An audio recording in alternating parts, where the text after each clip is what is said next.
Tenemos el gusto de volver a platicar con la licenciada Paulina Torre, abogada por la ULSA Victoria, certificada en tanatología y autora del libro Sí a Vivir. Pues, Paulina, muchas gracias otra vez por estar dentro del programa. Discúlpame que la entrevista pasada no profundicé, no leí el libro y pues ya estamos preparados y te agradezco mucho tu tiempo. Yo sé que es sábado, entonces también pues que estés haciendo esto en sábado, pues te lo agradezco mucho. Carlos, gracias a ti por volverme a invitar. La verdad es que es un placer estar otra vez contigo Te y con tu... agradezco, te agradezco mucho el tiempo. Mira, yo me eché o lo leí el libro en dos partes. ¿Ok? Como te decía, creo que la primera parte, pues realmente sí me costó un poco digerirlo, si te soy honesto. ¿Ok? Sentí ¿Por qué? como, Platícame. sentí claustrofobia, Ok, sentí como que estaba en un sueño. ok, Lo sentí un poco abrumador en ese aspecto y, y no sé, como que lo tomé por partes y aparte lo leo como en mis horas de comida, entonces sí sentí el golpe, ¿no? Ese se me hizo visceral, pero me gustó muchísimo, entonces yo por eso como que lo quise espaciar, porque ok. conforme yo iba sintiendo cosas o no sé, hasta agradeces a tu familia, a tus papás, lo que tú quieras como que yo lo tomé así, de quiero digerir esta emoción que siento y me lo fui tomando como un proceso, ¿no? No tanto como un libro regular donde todo es acábalo, o sea, creo que Sí. fue como distintas etapas, no sé si la intención de ese libro fue leerlo así o si salió naturalmente. Lo cierto es que la intención de este libro, desde el momento en que lo empecé a escribir, era que llegara a las manos que tenía que llegar en el momento que así tuviese que ser. Entonces, no sé, por ejemplo, nosotros tuvimos una primera entrevista hace años, cuando recién salió Sí a Vivir, y estamos aquí tiempo después, en donde tú ya sabías que existía el libro, pero hasta ahorita decidiste leerlo. Solamente tú sabes por qué, solamente tú sabes el impacto que tuvo en ti, solamente tú sabes cómo digeriste las palabras en donde digo, deja tú el, el cómo desarrollo la muerte de mi papá, sino el cómo digo sí a vivir y cómo comparto los aprendizajes y lo que a mí me ayudó a decir sí a vivir. Entonces, yo no sé cómo eso haya impactado en tu vida, en tu camino y en tu transitar en este momento. Entonces, esa ha sido la intención del libro, esa ha sido la intención de sí a vivir desde su creación, ¿no? Desde luego, como en su momento te comenté, ser esperanza y ser luz al final del túnel, que sepan que existe luz al final del túnel para cuando se está atravesando un momento oscuro. Eh, entonces, bueno, es para quien tenga que ser en el momento que así tenga que ser y de la forma que así tenga que ser. Sí, y creo que también hubo un tema de nostalgia, ¿no? Porque pues, tú regresas al 2010 y Tamaulipas fue un estado pues que vivió muchas cosas, entonces creo que fue hasta una, no regresión de mi parte, pero regresé a esta época que era pues para alguien de mi edad, yo soy el 9-7 entre los 14 13 y 16 pues son edades donde estás socializando, haces tus eventos, fiestas, oye, que Semana Santa, que todos estos, esta parte muy importante de tu desarrollo y el puente, ¿no? Entre la adolescencia, se van cambiando las prioridades, los amigos, todo. Entonces, creo que para mucha gente en México fue una etapa donde sí hubo un cambio que tuvimos fuerte, ¿no? O sea, fueron tiempos ahí inciertos,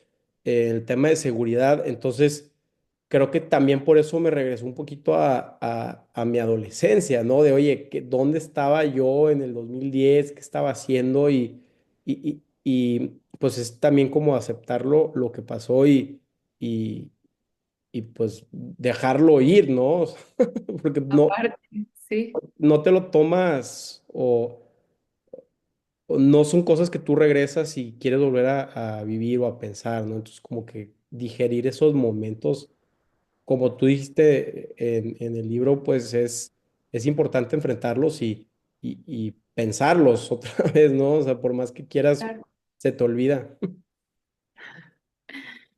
Pues se te olvida, yo creo que a veces un tanto adrede, ¿no? El inconsciente es tan, tan, tan poderoso y tan listo que intenta huir de eso que no quieres sentir.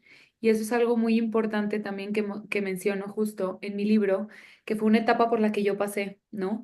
Lo cierto es que cuando nos encontramos, o sea, el ser humano cuando se encuentra ante una situación en donde registra como supervivencia, se va a cómo voy a sobrevivir, valga la redundancia, esto que estoy viviendo en este momento.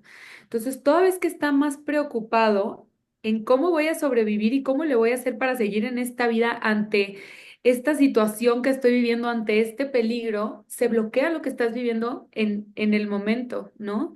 Porque discúlpame si sueno repetitiva, pero es que está pensando nada más en cómo le va a hacer para estar del otro lado. Entonces, eso provoca que de cierta manera nosotros olvidemos, pero lo cierto es que no es que estamos olvidando, simplemente está un tanto bloqueado porque no se registró al 100% o bien dicho, sí se registró al 100% porque nuestro cuerpo tiene memoria celular y todo lo que somos, lo vivimos y lo sentimos de verdad y va a salir en un momento determinado. Por algo está saliendo, insisto, para ti en este momento, pero justo es por eso que se siente como si se hubiera olvidado, pero es porque, pues, a ver, no estamos diseñados para, o bien no nos enseñan a sentir eso que no nos gusta sentir. Entonces, como no nos enseñan a sentir eso que no nos gusta sentir, estamos más preocupados constantemente en cómo permanecer en ese buen estado. Entonces, luego por eso le huimos a las heridas, le huimos a la tristeza, le huimos a llorar, porque queremos estar nada más en lo que se siente bonito y lo que se siente bien. Pero lo cierto es que pues, tenemos que atravesar todo lo que tengamos que atravesar como seres humanos en todas sus etapas, ¿no? Sí, claro, y tienes a explotar si tienes pues esta memoria guardada o lo que sea, y luego muchas veces no sabes ni por qué te sientes de esa forma, ¿no? O te enfermas, o sí, o sea, va a salir de cierta manera. El cuerpo es muy sabio y te lo va a querer sacar hasta que esté a gusto, por decirlo de una forma, ¿no?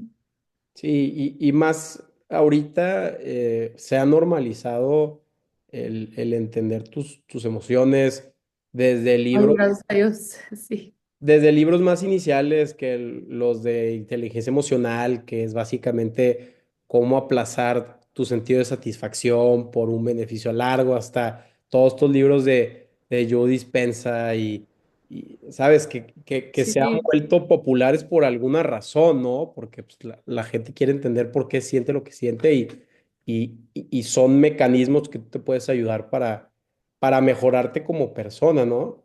Que, apenas te iba a decir, justo por una razón. O sea, bendita razón, pero por una razón se están haciendo así de, ¿no?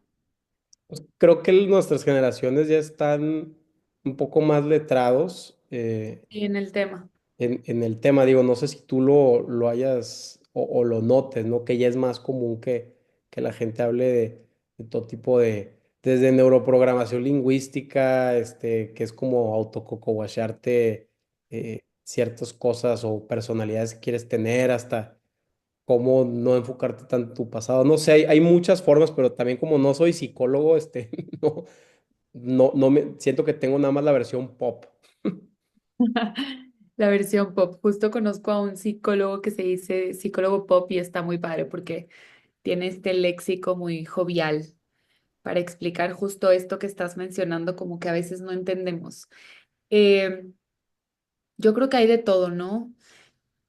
Creo también que ha jugado un papel muy importante las redes sociales porque cada vez hay más como historias que están expuestas, por decirlo de cierta manera, Y lo cierto es que yo creo, esto es algo muy propio, pero yo creo que como a ver, te enseñan que ir al psicólogo muchas veces es para débiles, que ir a terapia, y voy a decir esta expresión con mucho respeto, pero que ir a terapia es de locos, que no tienes por qué ir a terapia, ¿no? Entonces, las personas se van encasillando y le sacan la vuelta a la terapia. Pero cuando escuchas que hay una persona que fue y que le ayudó de cierta manera y que esta era su manera de sentirse y tal, te vas sintiendo tan identificado que tú dices, yo quiero eso, yo también me siento así, yo también quiero sentirme mejor. Entonces, para eso es lo que yo creo que han ayudado mucho las redes sociales. Justo hay una parte en Sí a Vivir en donde platico que cuando empecé a tomarme terapia más en serio, justo esto que te estoy contando fue lo que me pasó. Yo sentía que estaba loca. Insisto, lo digo con muchísimo respeto, pero yo de verdad lo sentía. Tuve un episodio que lo cuento ahí, que me hizo sentir de esta manera, pero una vez que fui y me senté y le dije a la psicóloga, esto es lo que estoy sintiendo y de esta manera es como lo estoy atravesando y siento que estoy mal, y ella me empezó a decir, a ver, ¿por qué estarías mal en sentirte de esta manera, en sentir las emociones que estás sintiendo si pasaste algo que nunca habías pasado? ¿Quién te dijo que tienes que saber cómo sentirlo y cómo atravesarlo? ¿O quién te dijo que lo que estás sintiendo no es normal? Y sobre todo, ¿quién te dice que eres la única persona en la Tierra que se está sintiendo de esta manera? Entonces, cuando tú entiendes que es normal eso que tú sientes, que es anormal, y que es válido sobre todo sentir eso que estás sintiendo y que no eres la única persona sobre la Tierra que lo está sintiendo, hay algo que cambia. Y no me malinterpretes, no quiero mencionar esto como si pudiese comparar dolores o como si pudiese comparar situaciones. Cada quien sentimos de una forma distinta porque cada quien vivimos cosas distintas, ¿no? Pero dentro de lo que todos podemos pasar y dentro de lo que cada situación que tenemos, hay algo que sí se comparte, que son estas emociones y estos sentimientos que son universales y que no nos enseñan cómo digerir, que no nos enseñan cómo gestionar. Entonces, si tú encuentras a una persona que lo está sintiendo, aunque sea su situación distinta, si tú encuentras a una persona que está atravesando un duelo, aunque sea por una pérdida distinta, te sientes identificado. Y si ya viste que esa persona lo supo gestionar y lo supo atravesar y lo está sanando, ya sabes que existe una posibilidad para ti de también sanar y estar mejor, que justo ese es el objetivo de Sea Vivir. Sí, es el encontrar la esperanza y saber que alguien ya pudo, ya está del otro lado, ¿no? O sea, es Justo. como la empatía. Creo que más que nada la preocupación de ir a un psicólogo viene de dos cosas, ¿no? Del miedo a la vulnerabilidad, Claro. del abrirte, y el otro es como el, el miedo a la falta de independencia, ¿no? Que tú tienes, que muchas veces te lo plantean como ir al psicólogo, tienes que ir por toda tu vida o sea, entonces como lo ves, como te tienes que tomar esta medicina toda tu vida, ¿no? Creo que a la gente no le gusta sentirse dependiente de alguien más, ¿no? Y creo que digo, no sé, es lo que yo he interpretado que, que es eso, o sea, te da miedo depender de alguien para tus emociones, ¿no? Que no es verdad, pero son como esas creencias limitantes que luego uno tiene. ¿Sabes qué, Carlos? Yo creo que también es el miedo a hacerlo diferente. ¿Qué me refiero con esto? Yo creo que un mal muy grande y muy común es la comodidad, ¿no? Y creo que hay un miedo muy grande a saber que puedes hacerlo de forma diferente, pero como no sabes cómo se siente hacerlo diferente, que miedo, entonces mejor me quedo en lo cómodo, porque ya sé cómo se siente, porque ya sé cómo caminar. Al cuerpo no le gusta. pisar donde no siente firme. Entonces, si yo sé que yendo a terapia hay algo, y es una paradoja muy grande porque es, es algo que quieres arreglar, pero que de pronto prefieres no arreglar porque estás a gusto y estás cómodo en lo incómodo. Y es ahí en donde entra la paradoja que te menciono, porque es tan incómodo seguirme sintiendo así, pero es cómodo porque lo conozco. Entonces de pronto me siento ante una situación en donde prefiero seguirme sintiendo incómodo que cambiar algo que yo sé que me va a hacer atravesar cosas tan incómodas y sobre todo tan desconocidas, que ahora sí que para qué le muevo. Sí, es como cuando prefieres la incertidumbre o el miedo de la inacción en vez de hacer algo y sentir el miedo, ¿no? O sea, si de las dos formas vas a sentir esta preocupación, pues mejor, mejor hazlo, ¿no? Y creo que va muy mucho a la mano con que luego nos sobrepreparamos y al momento de ejecutar o de dar el siguiente paso, pues es más complicado, ¿no? O sea, el miedo al error, el miedo al qué dirán, puede ser limitantes pues, muy, muy fuertes, ¿no? Muy fuerte, sí. Justo hace poquito compartía no me acuerdo, creo que fue en mi Instagram, pero justo compartía que le tenemos tanto miedo a fallar que fallamos si quieren intentar. Entonces nos quedamos ahí, estacionados. Ahora, ¿cómo te diste cuenta o cómo tomaste en serio la terapia, que tú lo decías, y cómo te das cuenta tú que la psicóloga con lo que estabas era la indicada para ti, ¿no? O sea, desde tu punto de vista. Uy, mira, al principio fui a terapia obligada, la neta. Y hay una máxima muy importante que en ese momento yo ni sabía ni entendía, y es que no se puede ayudar a quien no quiere ser ayudado. Entonces, lo cierto es que al principio fue muy complejo porque pues yo no quería, entonces se me dificultaba. Y las primeras personas con las que yo fui, la verdad es que no tuve la experiencia más grata. Em, Estuve con una persona que al principio me medicaron. em, Y yo, imagínate que yo me sentaba y decía, es que yo me siento de esta manera. Y nada más me decía, te vas a tomar esta pastilla cada tanto tiempo. Pero no me decía, o sea, no era una conversación en donde además de medicarme, me decía que lo que yo estaba sintiendo estaba bien o que lo que yo estaba sintiendo a lo mejor le podíamos dar por acá o a lo mejor como estos ejercicios de liberación. No. Entonces para mí era muy gacho porque yo me sentaba, me medicaban, las pastillas me hacían súper mal y luego nada más, como las pastillas me hacían súper mal, pero yo tenía, seguía teniendo todo esto adentro, llegó un punto en donde ya ni siquiera yo platicaba. O sea, ¿cómo te sientes? No, pues así, así. Y haz de cuenta que duraba no sé ni cuánto tiempo, pero eran sesiones muy rápidas. ¿Te está funcionando o no te está funcionando el medicamento? ¿No te está funcionando? Te voy a dar más dosis y pues estaba la chingada, la verdad. Entonces, pues solté la terapia, no me gustaba. Un día me cambio de psicóloga porque tuve justo este episodio que recién te comentaba, en donde nunca se me va a olvidar, está en mi cuarto y estaba llorando, pero llorando de verdad, de esas veces que lloras desde lo más profundo de ti, como niña chiquita, y de pronto me empiezo a ver en el espejo y me empiezo a atacar de la risa. Y de pronto empiezo a llorar otra vez.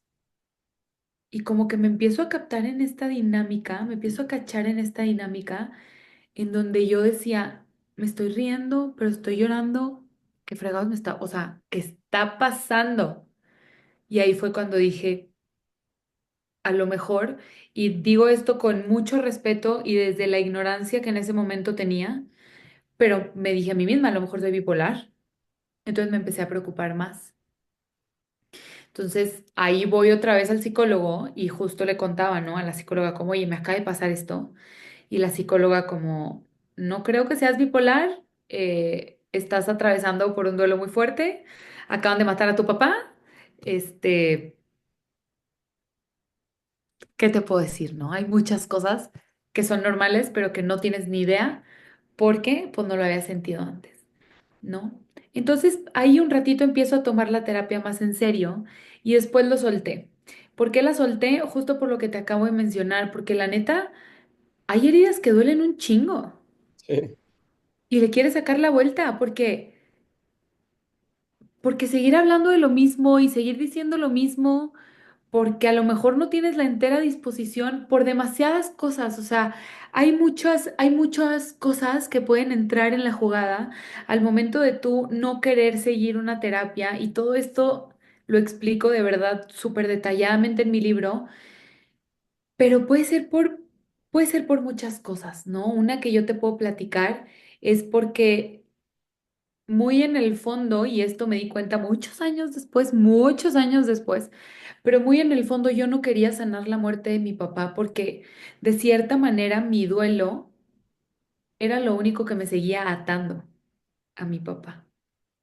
Entonces era como, si yo no te sigo sufriendo, te estoy dejando ir. Y si yo te dejo ir, ¿qué me ata a ti? O sea, cómo sigo estando en contacto contigo? Hoy entiendo que recordar a mi papá de una forma sana, pues es mucho mejor que desde el sufrimiento. Y es muy importante para mí mencionar que sanar no significa dejar de llorar.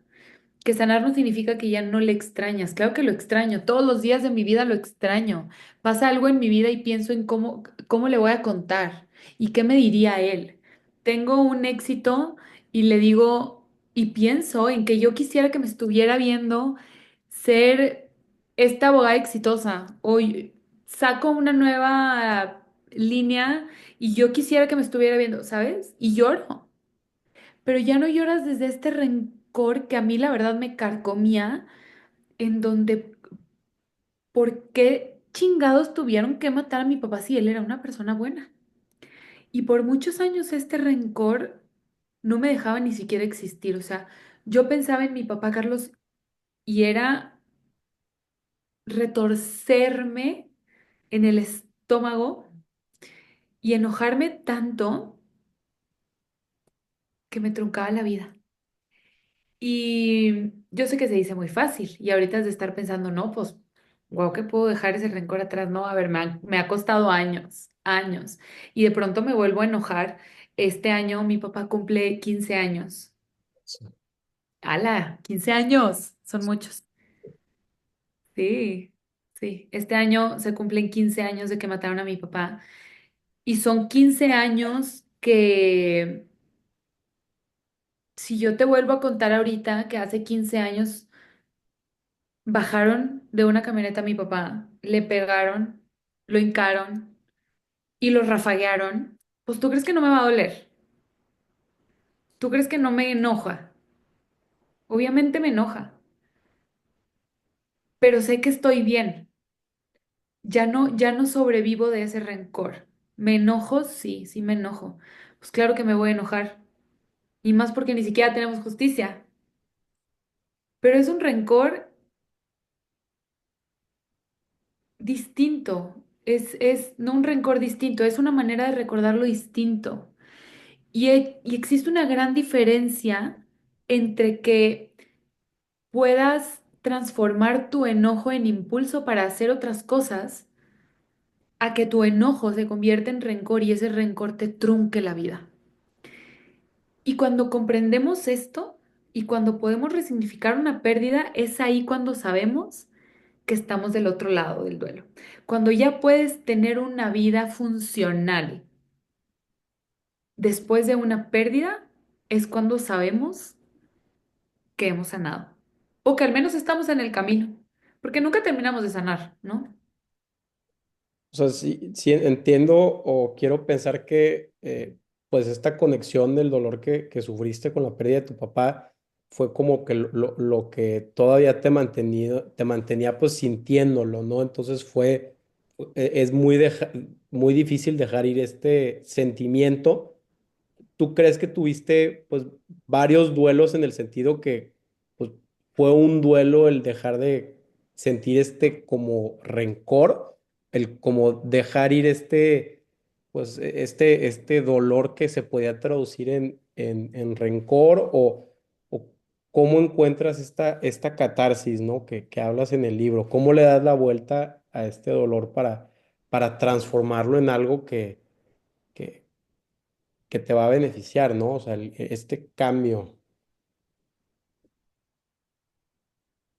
Llega un punto en la vida en el que dices no más, de verdad. Y cuando llega ese punto en el que te das cuenta que no estás viviendo, sino que estás sobreviviendo, tienes dos. O te sordeas y sigues sobreviviendo así, flotando en la vida, o le das. O sea, llega un punto en el que o le das a la vida o la vida te da a ti. Así es fácil y así es sencillo. Se dice sencillo, sí. En la práctica, no mames. En la práctica es lo más difícil que he hecho en mi vida, ¿no? Pasaron una serie de cosas, la verdad es que pasaron una serie de cosas para que yo entrara en esta catarsis de querer dejar de sobrevivir. Hay una en específica que me cambió la vida, me movió mucho y es un libro, creo que te lo platiqué igual en la entrevista pasada, es un libro que se llama Colorín Colorado, este cuento aún no se ha acabado. A grandes rasgos y para no spoilear si no lo has leído o alguien no lo ha leído, está muy bueno, dense la oportunidad y está muy cortito. Ese libro me lo regaló mi abuela.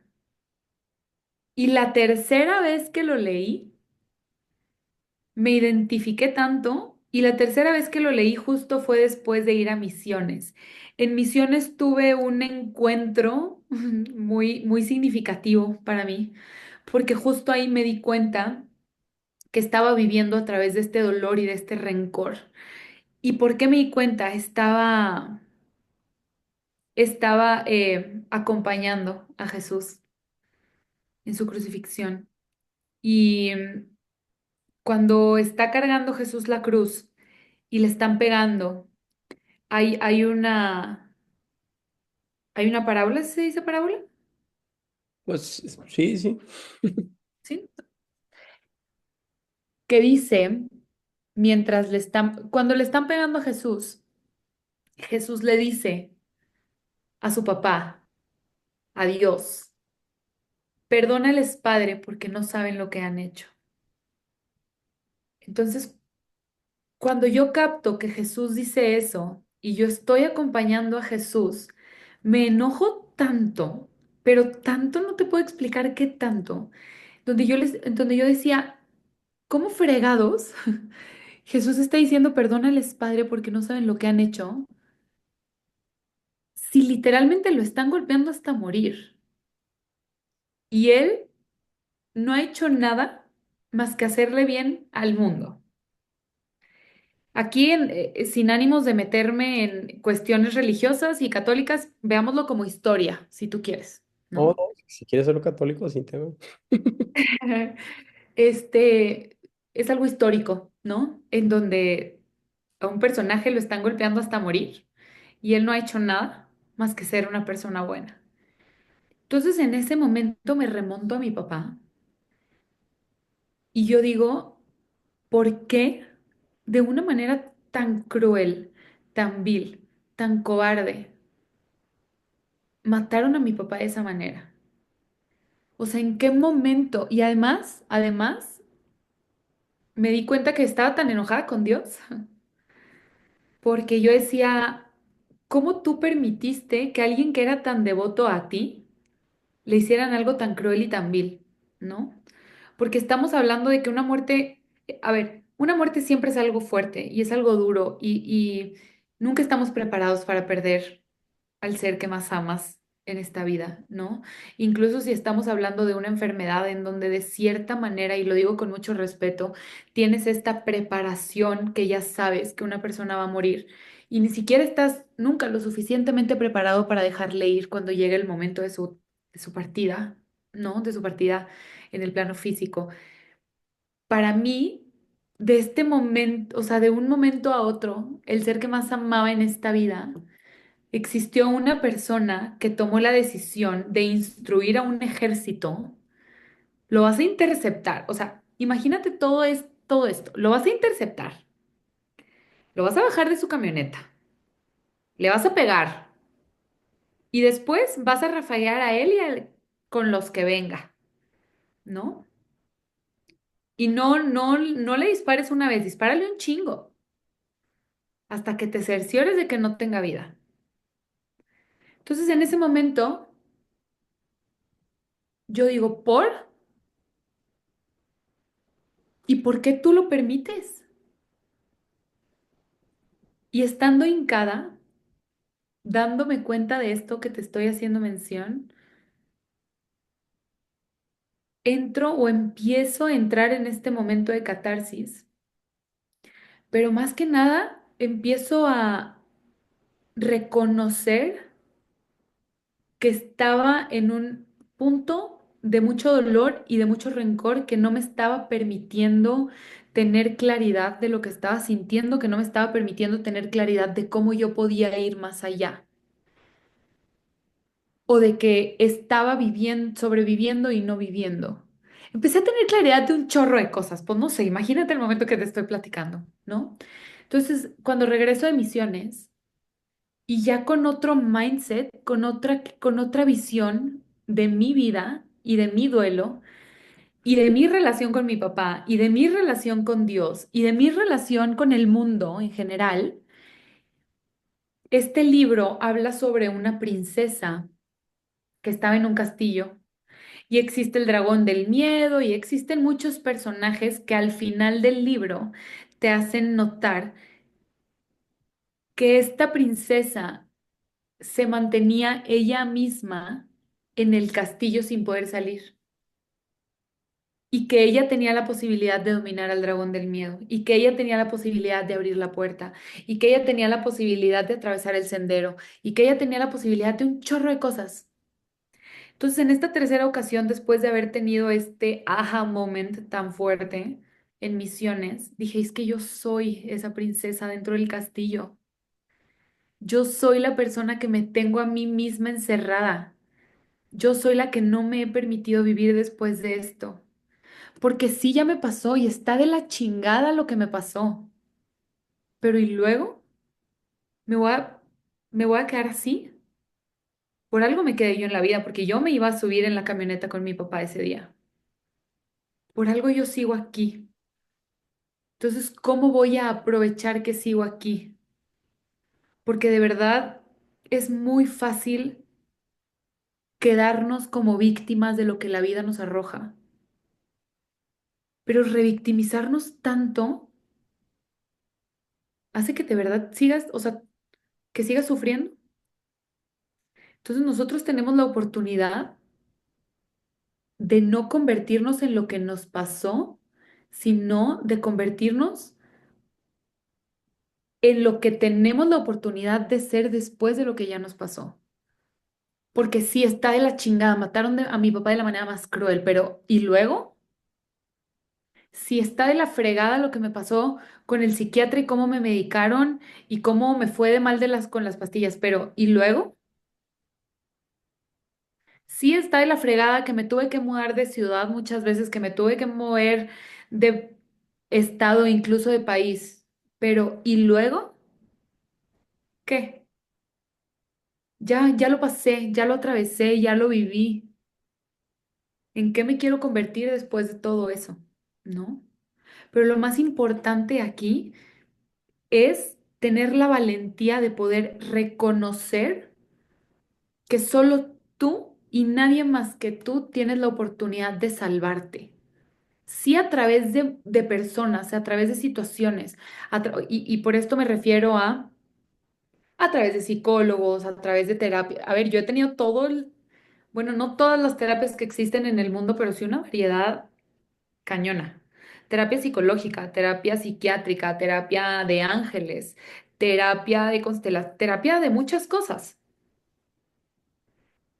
pero es en esta misma búsqueda del bienestar que solamente tú te puedes regalar y que sí puede ser a través de alguien más, como lo es todo lo que acabo de mencionar. Pero ¿quién se mueve para poder llegar a estas otras personas? Tú. Entonces, al final de cuentas, ¿quién tiene el poder de salvarte? Tú. Muchas veces pensamos que es como, es que no estoy bien porque no he encontrado a la psicóloga perfecta. Güey, pues busca otra. Yo pasé por varios psiquiatras, yo pasé por varios psicólogos, hasta que con una psicóloga duré años. Mi psicóloga de ahorita llevo años. ¿Me explico? Entonces, es el reconocer que hay algo que tienes que cambiar y que tienes la oportunidad, la posibilidad y el poder de cambiar, pero tienes que elegirlo. Y tienes que elegirlo con un chingo de ganas porque se pone muy oscuro. Entonces, el anclarte a la esperanza de que existe una luz al final del túnel, por más oscuro que se ponga, es lo que te va a permitir seguir caminando ese túnel. Ahora, ¿qué le dirías a la gente que le preocupa ir con el psicólogo por miedo a lo que le dicen revictimación, ¿no? Revictimización. Victimización. Pues todo lo que acabo de decir, todo lo que acabo de mencionar. Cuando tú vas al psicólogo porque quieres sanar una herida, no quiere decir, bueno, a ver, todos somos distintos, ¿no? Todos los caminos son distintos y todas las maneras de sanar son distintas, pero no significa que, o bien, tocar una herida es para que tú tengas la posibilidad, es que, a ver, insisto, algo que te dije ahorita de verdad es muy importante. Llega un punto en el que si ya sabes que tienes una herida o te sordeas o le das con todo lo que le tienes que dar. Y el revictimizarte es una especie de sordearte. Puede ser por muchas cosas, ¿eh? O sea, hay muchos porqués del que tú decidas el hacerte víctima de tu situación o de tu herida. Y eso puede ser porque a lo mejor te da una identidad, porque a lo mejor desde ahí te mueves, porque a lo mejor es lo único conocido y si sano, ¿qué va a pasar? Y todo lo que te acabo de mencionar, ¿no? De que es que mejor me quedo como víctima porque estando como víctima sigo teniendo este lazo con esta persona, con esta relación. Y sobre todo mencionar que un duelo no es nada más por una muerte. A lo mejor cortaste, te pusieron el cuerno. Entonces el duelo que vas a atravesar, pues si yo me quedo en la víctima, pues a lo mejor es porque ya me dio una especie de identidad, o a lo mejor es porque olvidamos el cuerno, porque corté, pero sigo amando a esta persona, entonces mejor me prefiero quedar como víctima porque así sigo teniendo, aunque sea el dedito chiquito agarrado con él o con ella o así, ya sabes. Entonces aquí también entra mucho la chamba de la persona, del profesionista al que estás acudiendo, ¿no? De que te ayude a darle la vuelta. Sí, porque hay distintos tipos de duelo, ¿no? O sea, tú cortas con alguien y sientes el duelo de pues, no se muere una persona, pero sí una vida detrás, ¿no? Un idioma que tenían, chistes locales, lo que tú quieras. O sea, creo que hay distintos tipos de duelos si nos damos cuenta. Hasta el duelo de, no sé, tienes un hijo y nace y ese es el duelo de tu vida anterior, ¿no? Porque todo te cambia. Casarte, tener una pareja, mudarte de ciudad, pérdidas económicas, pelearte con tu mejor amiga. O sea, el duelo es lo más común que existe en esta vida y lo menos hablado que existe. Yo creo que por eso, pues este libro de Decía Vivir es un tema universal, ¿no? El Sí, duelo, claro.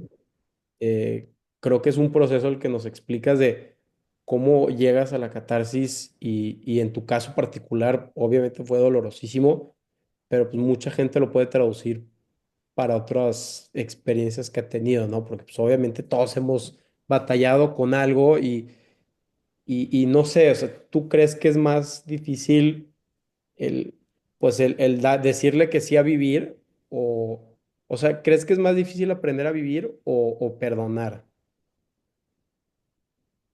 Pues es que van de la mano, ¿no?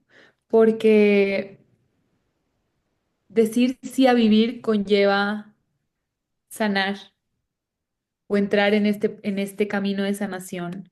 Y para mí, voy a hablar de mi experiencia propia porque hay un montón de opiniones encontradas sobre el perdón. Pero te voy a decir lo que es para mí el perdón. Perdonar no significa eximir al otro de su responsabilidad. Perdonar para mí significa que te concedes a ti la tranquilidad de poder vivir. Y no significa que tienes que convivir con esta persona o no significa que haz de cuenta que nada pasó, simplemente significa que eliges liberar esa energía tan menos positiva y tan de baja densidad que te inunda. Significa liberarte. Para mí eso es el perdón, es una liberación. ¿Tú crees que el perdón y el agradecimiento van de la mano? Yo creo que la gratitud es, en conjunto con el amor, de lo mejor que podemos sentir, experimentar, practicar. Entonces, si dentro del perdón puedes encontrar algo por lo cual sentirte agradecida o agradecido, estás del otro lado. Y puede ser una gratitud simplemente para contigo. No tiene que ser gracias porque atravesé este momento tan difícil, güey, porque voy a agradecer que alguien me quiso fregar, ¿no? Pero a lo mejor sí puedo agradecer que yo me estoy concediendo a mí misma la libertad de poder en ese mismo momento ser libre, de que yo me estoy agradeciendo a mí misma el vivir más ligero, por ejemplo. Entonces, pues sí, a lo mejor sí pueden coexistir. ¿Cómo te, cómo te gustaría que, digo, que recuerden a tu papá, su legado? O sea, creo que también viene muy en parte del libro, ¿no? O sea, ya es un legado de que pues, lo que tú sentiste o las memorias que tuviste pues, están plasmadas en páginas y esas van a vivir cientos de años, ¿no? Entonces, Sí. creo que también es un legado pues muy, muy padre que tú le pudiste dar a tu papá, pero ¿cómo te gustaría que lo recordaran, ¿no? Yo pues, soy de Tamaulipas y obviamente lo recuerdo con cariño de mi temprana edad, pero pues para las otras personas que no hayan vivido tan de cerca esto, ¿cuál te gustaría que fuera su legado? El que es, el que está, el que existe. Lo cierto es que tengo la gran, gran, gran fortuna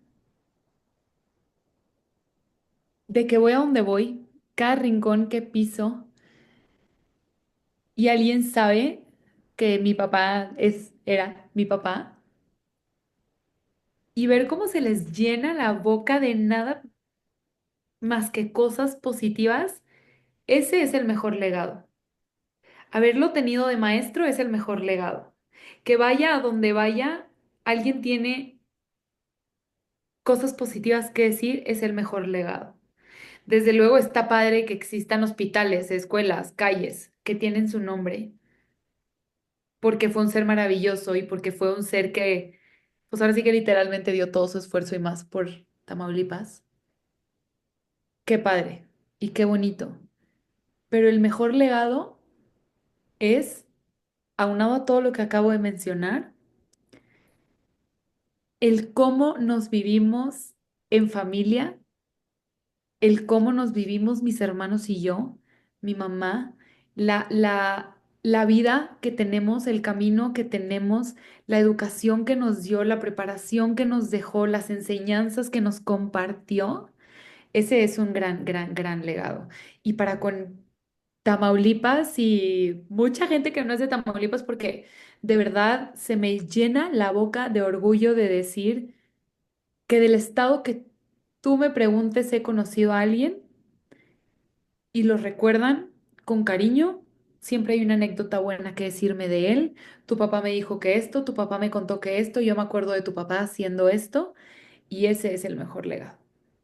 ¿Tienes alguna anécdota o historia que recuerdas muy bien de él o algo que, no sé, de que los desayunos, cuando desayunaban juntos, que, este, Todo, la verdad es que todo. Lo cierto es que mi papá era una persona sumamente familiar y aunque el trabajo no se lo permitía, yo creo que tanto como él hubiese querido, siempre encontraba la manera de así hacerlo. Em, Platico varias en sí a vivir, pero yo creo que unas que te pudiese platicar por acá es, llegaba aunque fuera súper tarde y si, no, y si seguía viendo actividad en la casa, le encantaba ponerse a cocinar, entonces era como, vengan, les voy a hacer de cenar o les voy a hacer de desayunar. Siempre tenía los mejores chistes, siempre te estabas riendo cuando se trataba de estar con mi papá. Siempre se trataba de ayudar de la mejor manera posible. Hay una que dice mi mamá que está en la casa y que de pronto llegó Toño, que Toño era una persona que estaba con mi papá, era el chofer de mi papá por muchísimos años, y que llegó Toño y le dijo, señora, vengo por la recámara de Reno, Reno refiriéndose a mi hermano, y que mi mamá, de qué hablas? De que sí, es que me mandó el doctor, aquí a la casa para llevarme a la recámara de Reno, y mi mamá, de que ¿por qué te voy a dar la recámara de mi hijo? Entonces ya le marca a mi papá de que, gordo, ¿qué onda? Que está aquí Toño y que viene por la recámara del niño y así. Y que mi papá le dijo de que, sí, es que se la acabo de regalar a una señora, perdón, gorda. Y que mi mamá de que, ¿qué? De que, sí, es que se la acabo de regalar aquí a una señora, entonces mandé a Toño por ella. Pero no te preocupes, luego vemos cómo le compramos al niño otra. Entonces, o sea, así de entregado de verdad era con su gente, con su vocación de servicio, con su todo. O sea, yo sé que a lo mejor es una anécdota que suena como muy X o muy chiquita, pero si te pones a pensar llegó una señora que no tenía una recámara para su hijo y mi papá se le hizo fácil regalarle la de su hijo y de pronto que alguien vaya a recogerla porque ya la acabo de regalar. Entonces, ese tipo, ese era mi papá. De verdad que cero era como un robot político, era algo más, era un extra. creo que sí, dentro de, pues, el político priista, protocolo que era más serio y que son economistas, abogados, pues tu papá entró por un aspecto más de servicio de vocación, doctor, DIF, luego secretario de salud. Entonces, es como un camino alterno del cual no tantos políticos entran y creo que ese sentido de vocación se traducía mucho, ¿no? En que no era el clásico político porque ya tenía desde antes esta vocación de ayudar a las personas y te das cuenta, yo me acuerdo del logo que tenía tu papá en la candidatura y era como él estaba sonriendo y con el dedo. Entonces no sé, son otros, algo distinto. Yo no había visto antes un candidato como tan, no sonriente, pero que plasmara este sentido más cerca de la gente, más amable, ¿no? Uno de repente ve ciertos políticos y hasta te pueden intimidar, ¿no? No lo digo así, pero él, pues digo, yo no lo conocí en persona, pero de lo que veía a mi temprana edad pues ser una persona muy acercable, muy approachable, o sea, que te daba esta sonrisa cálida que se sentía genuina Sí, y lo ves en el tipo de logo que tenía, ¿no? sí. Sí, de verdad que sí, 100%. No era una persona así como no, porque ahí viene el doctor y cómo le voy a decir qué tal. Cero. Y ahora que, pues ya después de años de que tuvimos la plática, el podcast pasado, pues ya después de leer el libro, no sé, ¿cuál crees que ha sido como tu propósito, que vemos a Paulina ahorita y me encanta cómo pues, se ve todo el cambio, el crecimiento personal, pero pues, ¿qué te motiva ahorita? ¿Qué es lo que te mueve? Digo, yo sé que es una pregunta súper profunda y no es como que, ya sé cuál es mi propósito de vida, pero pues, hacia qué rumbos te gustaría ir, entrar más a la tanatología, ayudar a la gente a sanar. Me imagino que mucha gente se acerca contigo para platicarte sus problemas, ¿no? Porque pues, encuentran esperanza. Sí, la verdad es que sí. Eh, ¿Qué me mueve? La verdad es que sigue siendo lo mismo. Te digo que, Carlos, lo cierto es que la vida puede seguir pasando y las cosas pueden seguir pasando y puedes estar en distintos lugares, pero al menos al día de hoy hay algo que yo sigo teniendo muy claro y es que mi propósito sigue siendo el cómo ser de servicio para las demás personas, desde la trinchera que esté, sea en el servicio público, privado, mi línea, mi libro, conferencias, como abogada, el encontrar desde el lugar en donde esté una manera de poder seguir sirviendo a las demás personas y cómo puedo ser de contribución, eso es lo que me mueve. Creo que por eso estoy aquí, creo que por algo me quedé en esta vida y al menos al día de hoy, eso es lo que me mueve, eso es lo que quiero y para eso es para lo que me sigo formando constantemente de una forma integral. Em, no sé qué me depara el día de mañana, no sé dónde voy a estar el día de mañana. Si algo me ha quedado claro en esta vida es que es tan cambiante, es que se te puede apagar en un segundo, es que se te puede transformar en un segundo, es que un día estamos y al otro no, un día estamos arriba y el otro abajo, un día estamos a la derecha y el otro a la izquierda. Entonces, el seguirme preparando para poder atravesar lo que sea que la vida me depare, sin sonar como este robot invencible, sino como simplemente un ser humano capaz de sentir, capaz de atravesar, capaz de hablar, comunicar, ayudar. Eso es lo que quiero, eso es lo que me mueve y eso es lo que es en este momento.